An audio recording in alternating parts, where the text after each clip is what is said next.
Have you ever felt that something about the internet is off? Not just louder, not just busier, but emptier. Maybe you've felt it late at night, scrolling through videos, reading comments, watching trends repeat themselves like echoes in an empty hallway. It's as if no one is really there. That's the idea behind a strange and haunting concept known as the Tote-Internet-Theorie. Tonight, I'll tell you its story. So lie back, get comfortable, and let your thoughts drift like clouds across a moonlit sky. Let's begin.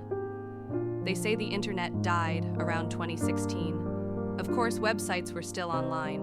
Videos kept playing, posts kept appearing, but something subtle had changed. Deep down, people began to sense it. Conversations felt repetitive. Comments seemed scripted. Even emails and replies started sounding the same. There were no alarms, no headlines, no sudden blackout. But the internet's soul, if it ever had one, had quietly faded. One theory says bots quietly took over. Not the old spammy kind, but intelligent, convincing ones. They flood forums, they answer questions, they argue, laugh, even pretend to cry. But they're not real. They exist to keep us engaged, to feed the system more clicks, more views, more ads. Some believe 80 to 90% of all online activity now comes from bots. Imagine that. The friends you debated with, the strangers you agreed with, the accounts you followed for years. What if they never existed? But why? Why would anyone want a fake internet? Well, control, perhaps. A quiet space, filled with noise, but no real voices. A place where no one truly connects, but everyone keeps scrolling. When the real internet was wild and unpredictable, it was also free.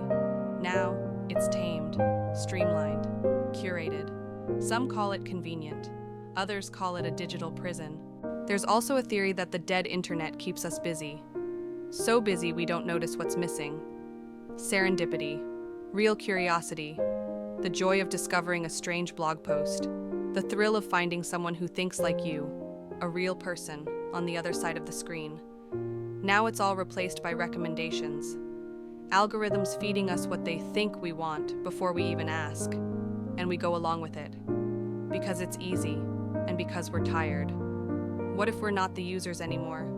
What if we're the content? What if the internet isn't a tool we explore, but a loop we're stuck in? A mirror of ourselves, distorted by data. But here's the strange part. Even if it's true, even if the internet is dead, does it matter? Because tonight, you're here. You're listening. You're breathing, slowly. And in this moment, you're real. Maybe that's all that matters. Let the world scroll on without us for a while. Close your eyes now. Let the screen fade.